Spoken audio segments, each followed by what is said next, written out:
Good evening, everybody. Show me a thumb if you can hear me. Okay, very good. Welcome to week 3 Zoom session for EDL700, PLC, creating PLCs. This week our focus has shifted from being servant leaders, which seem to have been some new learning for many of you, to PLC leaders as communicators. And so I'll make it, as I have in other weeks, I'll make a few comments here at the beginning and then throw the floor open for you to ask me questions if you have them. First thing I'd like to mention is our collective intelligence treasure chest that you find each week, where I give back to you the collective learnings of the entire class. Just for your consideration. I do that on purpose. One, we have a lot of really smart people in this class. And then secondly, the collective wisdom and the thinking, there's some very insightful comments and observations, and also a whole list of resources, if you think about it, when you read the contributions of your classmates. And so most of you are not through with your graduate studies this term, and many of you will even go on to pursue doctorates at some point later in time.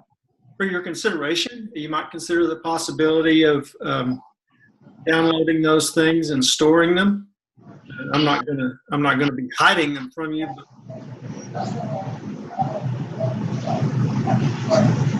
somebody would please hit the mute, please. Thanks. You might consider downloading that treasure chest for future reference. For one thing,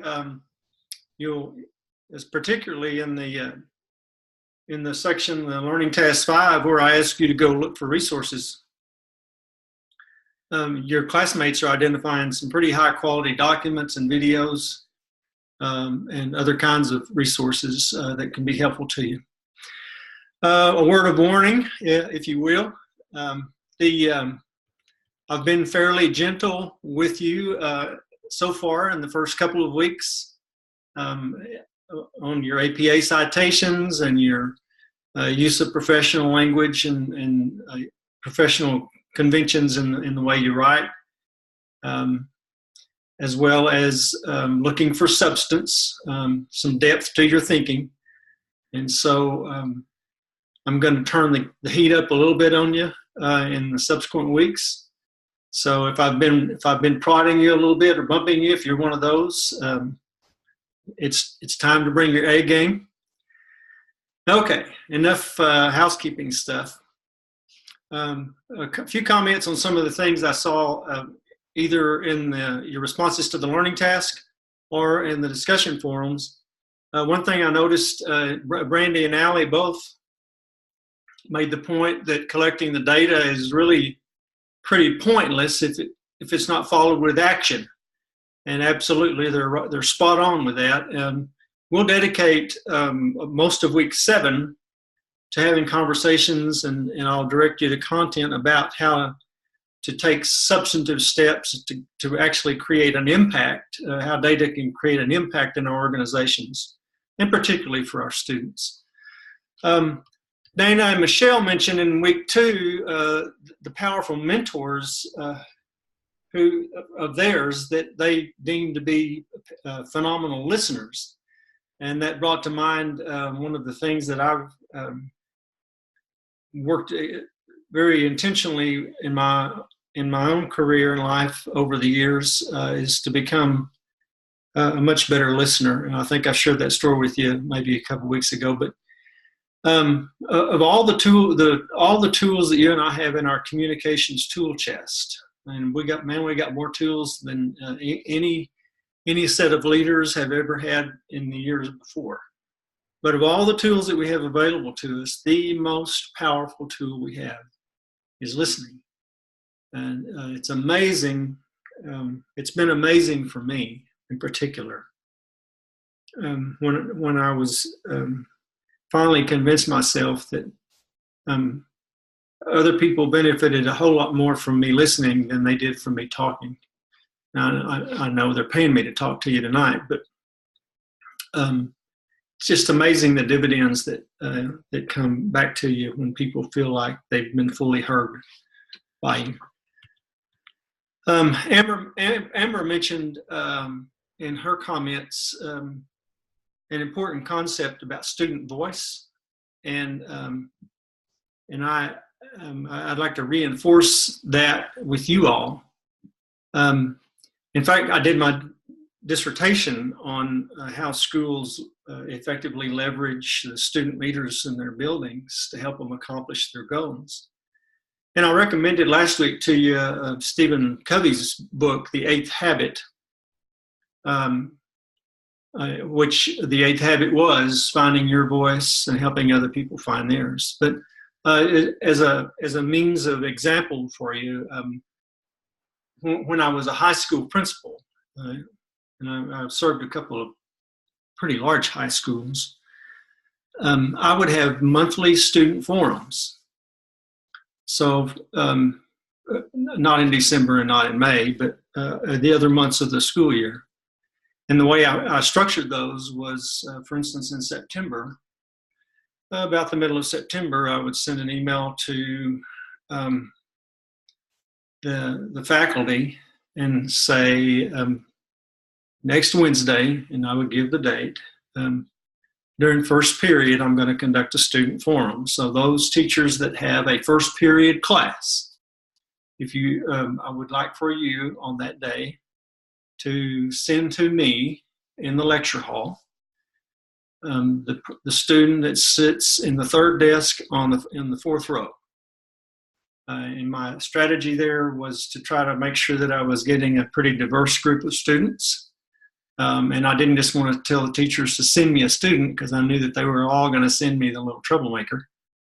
But I was trying, through that device, I was trying to make sure that I had a good diversity, a good mix of male, female, a good mix of racial, a good mix of special demographics and special learning abilities and so forth. Would have a few band people, and I'd have a few football players, and I'd have a few gymnasts, and I'd have a few ag kids. And what I would do in those student forums is the same thing, almost exactly the same thing I would do when I had faculty meetings. I would present a piece of data for the students to look at, or I would ask them a question. And I would solicit and collect their responses. And as I collected those responses, after the student forum was over, then I would send an email to our faculty and I would let them know. I say, I had a student forum on Wednesday morning, first period. Here's the question that I put to our students, and here are the responses they gave to me. And I'll give you an example of one of the kinds of questions I asked. Would be something like, think about the teacher that you've had so far in your life that has had a tremendous impact on your learning, and get a picture of that person in your mind, and think about what it was you learned from them that was so important to you. And then I would have the students tell me what it was they learned from those powerful and influencing teachers. I would collect that data, and then I would follow it with a question like, okay, you've thought about that teacher and you've thought about that powerful thing that they taught you. Now my question is, was that powerful thing that you learned from them academic in nature, or was it affective? Did it have to do with things not necessarily having to do with math, science, social studies, English, or whatever, not necessarily an academic discipline? And then I would get the feedback of the students, and then I would follow that question with, okay, finally, what did they do? How did they make that learning happen? How did they teach you? And I would get the student feedback. And so I would give that feedback to the teachers. And it's amazing because it's exactly the kinds of things you and I discuss in professional development settings, but it seems to have a lot more power when you give the students voice. And I would also, on those student forums, I would give students opportunity to help us tackle challenging problems, that we as a campus were facing. Perhaps I would show them performance data on a particular area and ask them what they thought about it, and if they could identify problems or areas that they felt like we could get better. And then I would ask them if they had ideas on how we might make those things happen. So I really treated them very much like adults, exactly like I would in a faculty meeting. But it was a very powerful process because it generated not only the conversation that I would have with them for that hour, but it also generated subsequent conversations between me and students in the hallway and me and parents, because inevitably the students that happened to be selected to go to those forums would let mom and dad know that Dr. Coulter had invited them to a student forum and let the parents know what we had discussed. So it really generated some nice conversations and some pretty good public relations. Our focus, as I mentioned earlier, this week shifted away from particularly exclusively on servant leadership and shifted toward the communication, PLC leaders as communicators. I want to reinforce with you again, like I did last week, that I would like for you to continue. I know most of you are still in the classroom, if not the whole day, at least part of the day. But I'm trying to condition you to be thinking in terms of the work that you and I do from another perspective. And that perspective is I'm now the person that's responsible for trying to help this campus or this school district become all it can be and all it's capable of being. And so I want you to look through at the content through those eyes. I want you to think particularly about your responses through those eyes and from that perspective. On that topic, and this week on the communication, I rarely do this. I very rarely do this. But I forced you to read an article that I wrote for a journal not too many years ago, a couple, 3, 4, I can't remember. And then the Simon Sinek video. And then you saw the Prezi presentation on Stephen M. Covey's Speed of Trust. And then the Kathleen Allen blog on the 7th generation thinking. I don't know if any of you, just as an aside, that 7th generation thing, that really comes out of the constitution of the Iroquois Nation. You can look it up. You can look it up on the Google. It's really very interesting. But fundamentally, that nation, the Iroquois Nation, as well as many of the Native American nations, when they were having their leadership councils, one of the fundamental driving tenets that they used was every decision that they made had to be good for the 7th generation out. And I think that's a very powerful idea, a very powerful concept where you stay focused on the long-term impact of the decisions that you're making. Let me shift my thinking and comments briefly to you from a communications perspective. And my advice and counsel to you is, as you move into ever more heady levels of responsibility, more and more your words are going to have impact with people. And one of the most powerful things you can do, I believe, is in respect of getting buy-in and gaining trust with people, is to remove the egocentric pronouns from your language. The I, the me, the mine. It's not my faculty. It's not my school, and I'm not going to do this, and I'm not going to mandate that, and it's not about me, and shift away from that egocentric language to others-centric pronouns or inclusive type kinds of pronouns. And so instead of me, I, and me, I, and mine, you change your language to almost always we, us, and our. Apologize. Okay. Kim's having trouble. I can hear what. Anybody? Let me get off my script here. Anybody else having trouble hearing besides Kim? Okay. Then I'll assume that it's not me. I'm a little bit hoarse and a little dehydrated. I apologize. I worked outside at the ranch here this afternoon. Also on the topic of communicating, one of the most powerful lessons I learned in trying to help gain people's buy-in and pull them. One of the people that I viewed as being a particularly high-quality communicator told me at one point in time, don't give speeches, tell stories.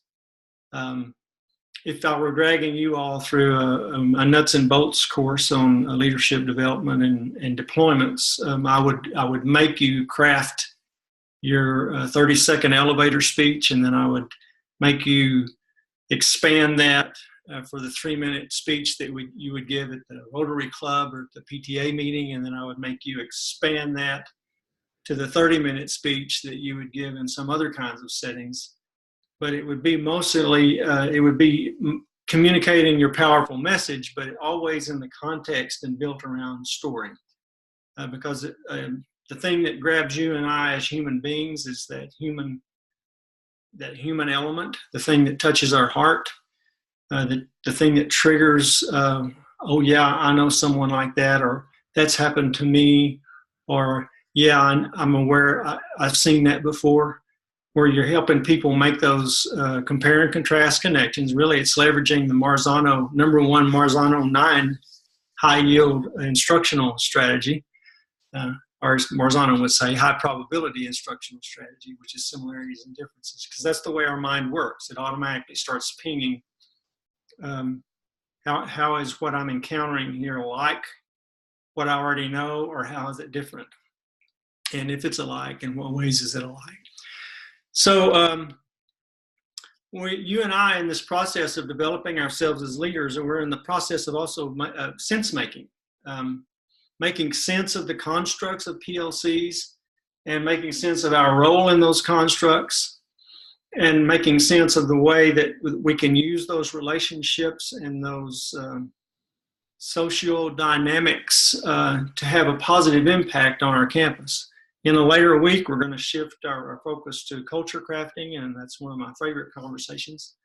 But all of this communication piece is in the interest of fostering trust between us and the people that are choosing to follow our lead. And then with that trust, being able to leverage it to create quality conversations and problem-solving discussions, and in the interest of making ourselves better and helping our school get better. Better as individuals and better as a group. Shay, on that topic, and I want to reference Shay. She made a comment about having safe discussions, and that's one of the things that I believe in a lot. And I may have mentioned this to you all before, but I believe it's extremely important for you and I in the leadership roles to create an environment where honest and open feedback and conversation is the norm. It is the expectation, and for that to happen, you and I, as the leaders and the framers of the conversations, have to make it safe for dissent. Somebody, and I forgot who shared. Someone shared a horror story about and I think it may be this week in the comms crashes. But talking about a leader that really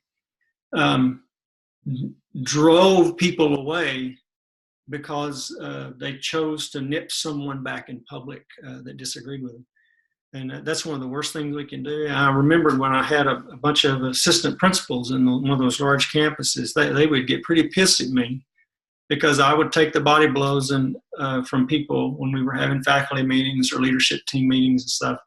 But if somebody wanted to disagree with me or even testily challenge me, I made it safe for them to do that. I never, ever nip people back in public. Even when they deserved it. And here's why. If you ever use your position of power and leadership to nip somebody back, the other people in the room automatically begin to close down because they never want to risk that public kinds of reprimand or disparagement themselves. So it's much better to take those body blows. It's not easy. You get beat up quite a bit in the leadership role, but it's all for the right reasons, presumably. Katrina, in her resource searching, found a Ken Blanchard video.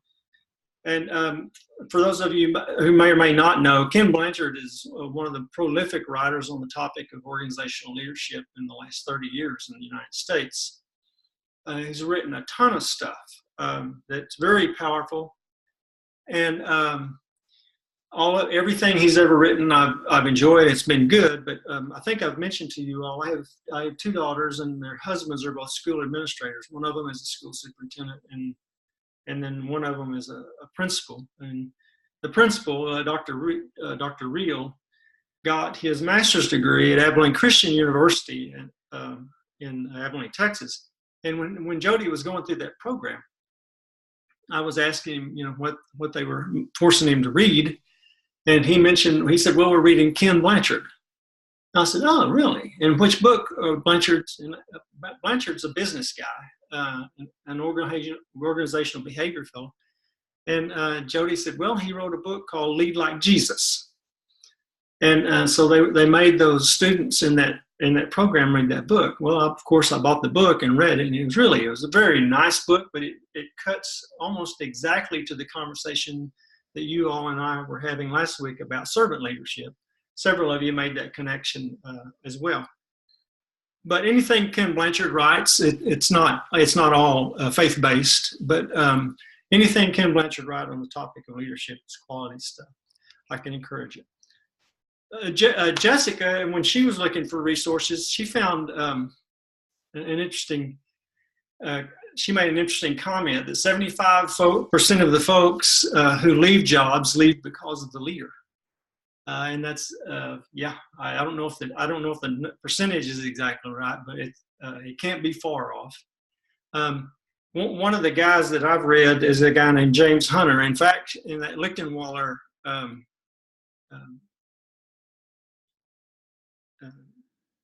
PowerPoint that you watched last week on servant leadership, he mentioned James Hunter in that presentation.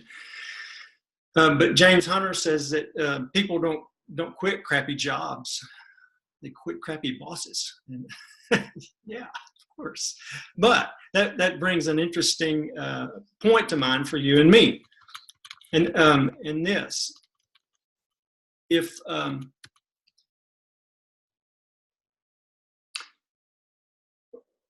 here's an important question to ask ourselves, and I ask myself this all the time.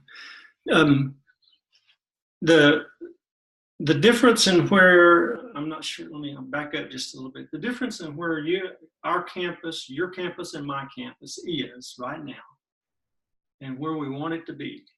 And presumably, we always want it to be better. It doesn't matter if we're on a high-performing campus or a low-performing campus. But the difference in where it is now and the difference in where we want it to be is always directly proportional to the quality of the people we have on the team working on that campus. Now, sometimes we have a lot of high-quality people, and it doesn't matter if we got them or if we don't got them. Whoever we got, and what we have to do is try to develop and make everyone better. But the difference from here to here is always the people. And the more talent that you and I can get and attract and pull onto a campus or to a district, the more talent we can get, the faster that transformation occurs. So here's a question that I've asked myself over and over again over the last 20 years when I've been in the administrative role in either campus or district leadership. Why in the hell would somebody want to work with me? Why would a talented person leave wherever they are and join the team that I'm leading? And I would think about that in the context of what are the things I say, what are the things I do, my behaviors, what are the work conditions that I create, the environment, and what's the culture of the organization that I'm a part of. What about those elements would attract talented people and hold them? One thing we now know from empirical research is it's not the money. People might change a job because of money, maybe, but really the reason people stay in a job, and a lot of times they stay in a job that's even pays less and sometimes even more work, is because of that those environmental factors. Let me segue from that into another piece that when we were talking about the servant leadership thing last week, one of the authors of content that we looked at made the point that there's a difference in servant leadership and transformational leadership, and the point they made was that the servant leader is focused on the people, and the transformational leaders are focused on the organization. I'm not sure I completely agree with that. I do not believe those are mutually exclusive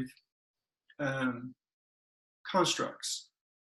In fact, I believe in relation to what I just got through saying to you a few minutes ago, servant leaders tend to help organizations adapt and move toward cultures that attract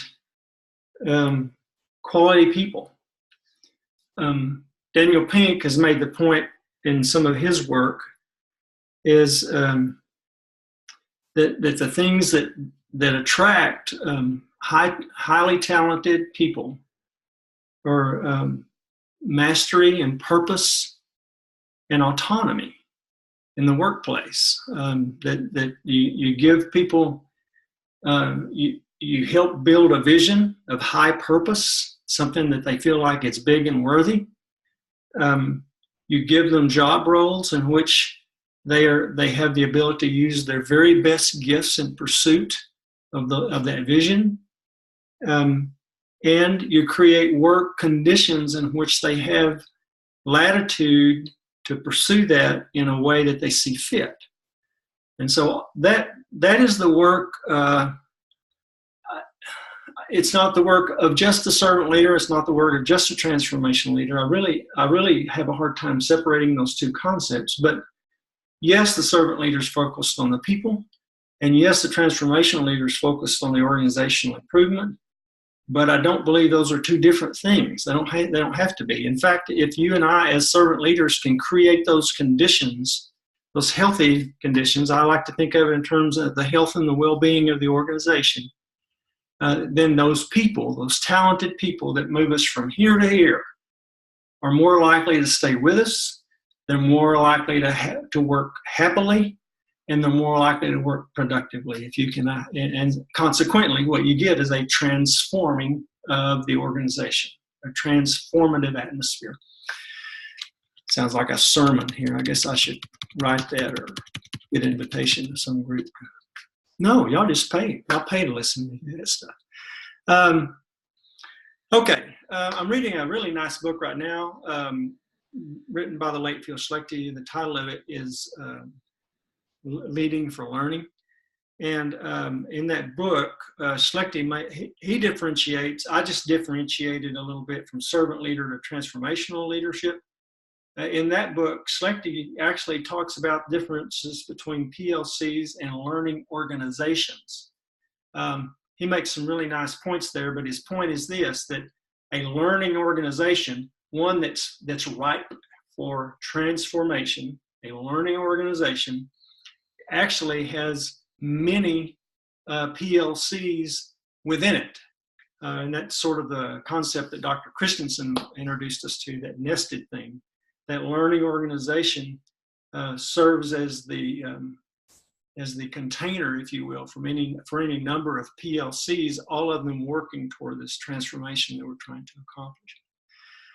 One more comment about workplace, and then I'll give you some book recommendations, and then entertain your questions if you have them. Michael Fullen, one of the great thought leaders of our profession here for the last 2 or 3 decades, says that it's not hard work that de-energizes people, it's negative work. Something for you and I to keep in our mind as we take on that mantle of leadership, whether it's in a grade level team or whether it's in PLC or if we're a dean of students or whatever your role is now and whatever it's going to be. You and I have to think about how we make the work, the environmental conditions in the workplace, one that's very affirming, self-actualizing for the people that choose. They choose, as Phil Schlechte used to say, they volunteer their efforts for us. Some books that are connected to these comments and these thoughts for this week, particularly on PLC leaders as communicators. I mentioned Simon Sinek. If you've watched the video this week, a very good book of his, the title of which is Start With Why, How Great Leaders Inspire Everyone to Take Action. That was copyrighted in 2009. A very good book. And from the video that you see, that TED Talk he gives, he uses some of the stuff there. I love Dr. Howard Gardner out of Harvard. Everything he's written for the last 30 years I've gobbled up. I'm a real fan of the multiple intelligences theory, but he wrote a book in 2004 titled Changing Minds, The Art and Science of Changing Our Own and Other People's Minds. Very good work with some very concrete ideas on how you and I can use communication effectively to help shift people's thinking. And then finally, you heard Peter Block in the podcast interview last week. He wrote a great book. My favorite book of his is Stewardship, but he also wrote an excellent book. And they mentioned it during that podcast. And the title of the book is The Answer to How is Yes. Acting on What Matters. Excellent work. Okay, I'm going to open the floor now for you to ask me questions if you have them. You can ask me questions about the PLC course. You can ask me questions about internship. You can ask me questions about problems of practice. You can ask me questions about raising cows. I have a modicum of knowledge in all those areas.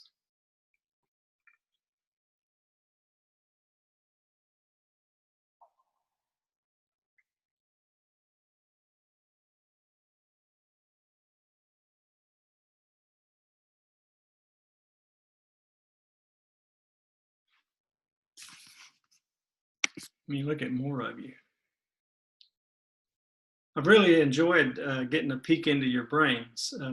I tell my lovely bride of 42 years all the time how much fun I'm having getting to see your mental processes go on. I'm going to try to continue to make your brain hurt if I can. I agree with your comment with the transformational intertwining with servant leadership and how that if you transform the people, not to transform the people, but if you pay attention or you take care of the people will take care of the organization. If you serve the people will take care of the organization because they want to be there. Right. They want to be there. So I'm with you when you said that. I mean, great point. I think I made thanks to Marcus for the comment. I think I shared with y'all last week about my struggles early as a principal in a rural setting and not being able to get it all done. And Mo, my lovely bride, would constantly hammer away, Nelson, you take care of the people. They'll help you take care of the stuff. And then even 14, 15 years later, when I was a principal in a huge high school in an urban setting, had 9 assistant principals and felt like I was just overwhelmed all the time. And this is the truth. I apologize if this is a repeat, but this is the truth. 14 years into my principal service, I would kiss Mo in the morning and head out to that monster of a job, and I would tell her, if they find out how incompetent I am today, I won't have a job when I get home tonight. And she would still say, Nelson, you take care of the people. They'll help you take care of the stuff. Wise words, very wise advice. I don't know how many are there. I didn't count.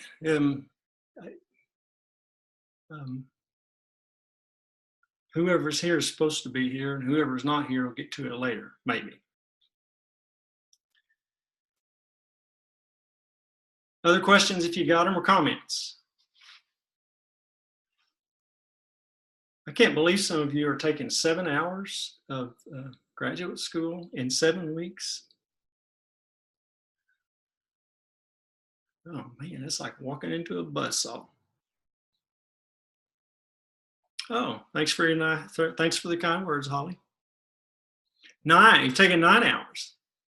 And so I actually have, Holly, I don't know, I'm a little worried about you now. I actually have taken a teacher directly from her classroom to a mental institution before. Should we consider that for you? If you're taking 9 graduate hours in 7 weeks. Oh man. Well, sleep is overrated. It's absolutely overrated.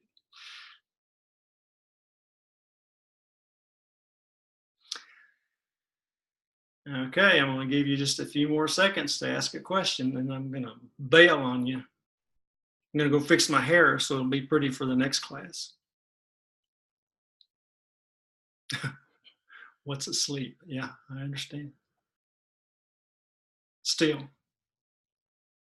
one of these days I'll rest, but I'm not sure. Probably when they put me 6 feet under. Okay, you all know how to reach me, and I think you found out that I'm very responsive. Thanks, Jasmine. I'm very responsive. I've had professors and bosses that were not, and that's one of the things I think I can do is respond to you quickly when you reach out to me. So keep your brains humming, sleep if you can, and I'll see you in cyberspace. Good night, all.